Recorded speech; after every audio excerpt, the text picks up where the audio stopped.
कब से देखा तानी उल्लू नियर आँख फाड़ के काहे देखा तारा? वो नंबर चाहिए। ओ नंबर चाहिए? एगो काम कर, 500 रुपया दे, हमार सिम ले ले जो।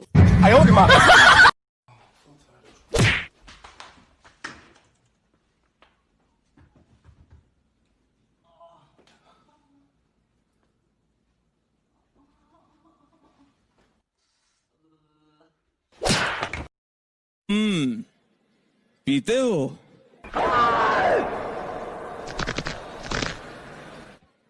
मंगा लीजिए।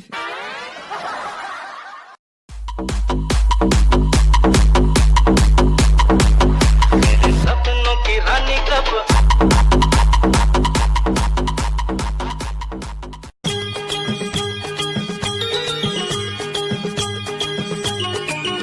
बिन सजनी के जीवन अच्छा नहीं लगता। ज्यादा बोलबा तो मार के चामे काट ले।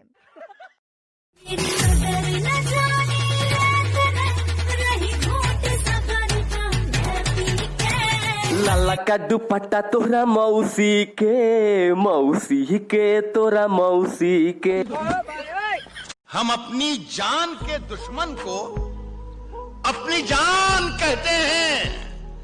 मोहब्बत की इसी मिट्टी को हिंदुस्तान कहते हैं।